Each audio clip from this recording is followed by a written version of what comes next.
All right, I was asked for some help on a couple of the problems that we are working on for kind of our review for our quiz tomorrow and that were part of our quiz yesterday.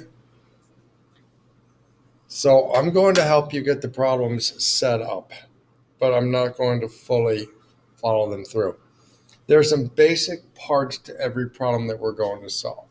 So, for instance, I was asked to go over what is number five in our Go formative.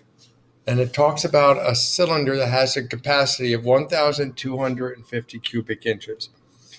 So, a lot of what we have to think about is what is the problem telling us?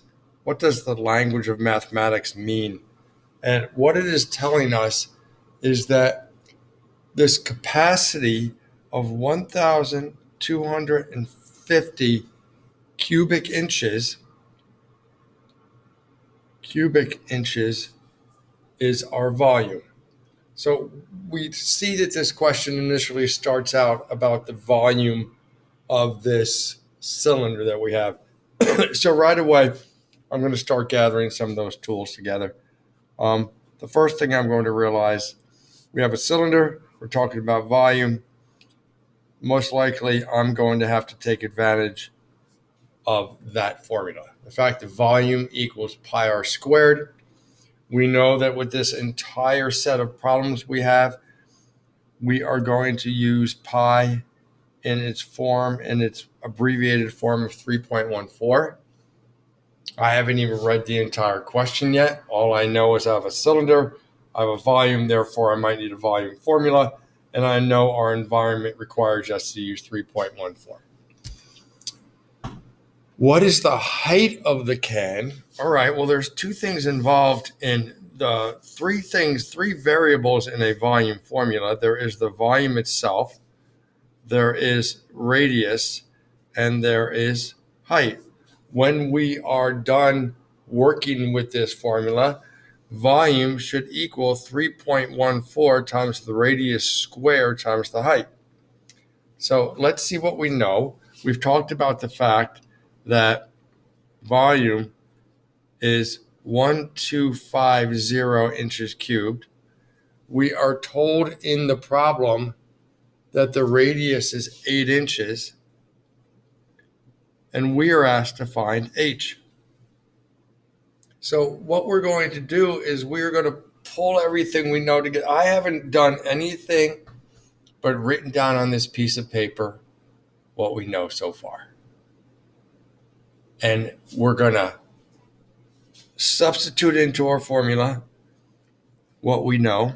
1,250. Our volume is equal to 3.14 times 8 squared times h. And I'm going to leave that rest of that problem to you.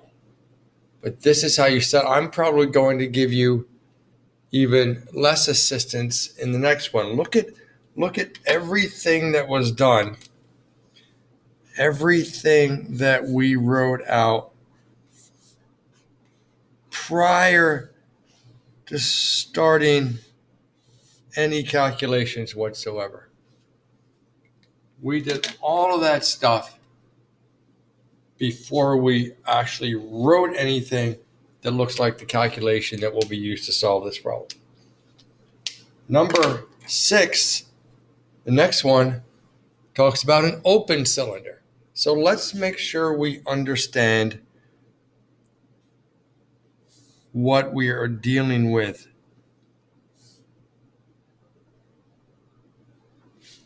An open cylinder has a diameter of 4 centimeters and a height of 8 centimeters. Find the surface area of the cylinder. Now, I admit that could be a bit ambiguous. Is it open on both ends? Is it only open on one end? So I can understand some apprehension that might be there. I'm going to treat this as if it's open on both ends first. So I know that when I'm dealing with a cylinder,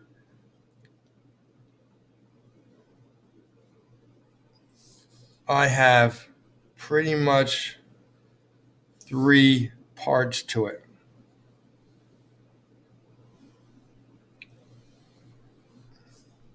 I have a top, a bottom, and a lateral surface area, or the sides of it unrolled. The height of the cylinder is the height here. The radius of the cylinder is the radius here. It says it has a diameter of 4 centimeters. Now, it's important that we do this piece of it. Radius is equal to the diameter of this thing from here to here is 4 centimeters. The radius, therefore, is 2 centimeters. The height of this thing, it says, is 8 centimeters. We are going to use pi, if necessary, of 3.14. Look how similar what I am doing is. Each one of these have an area of pi r squared. I'm not going to use those because this is an open cylinder. And we know that the height of this is the height of the cylinder. And we went over the fact that when we unroll this thing,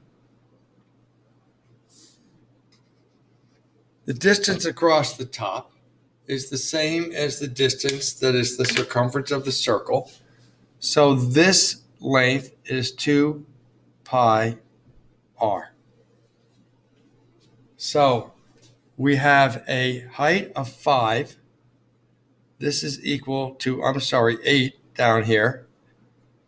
2 times pi times our radius of 2 will give us this length. Then I can multiply those two together to get the lateral surface area. I just wanted to go back and make sure, and I confirm that we do not have a top or a bottom on this thing. It is just this area. And if you figure out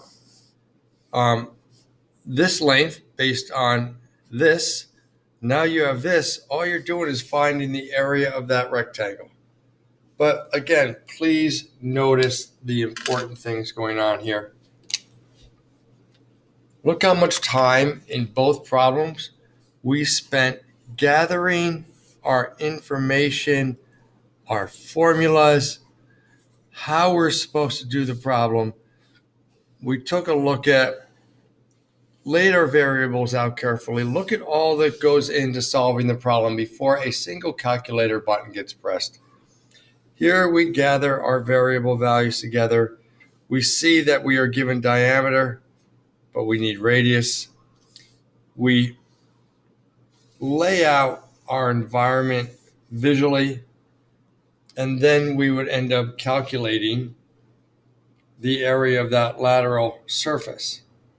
So please take note as to how much work is going into setting up and organizing these problems before we're even picking up a calculator and crunching on numbers. This is the kind of work I should see uploaded every time we have a quiz. All right, stay in touch.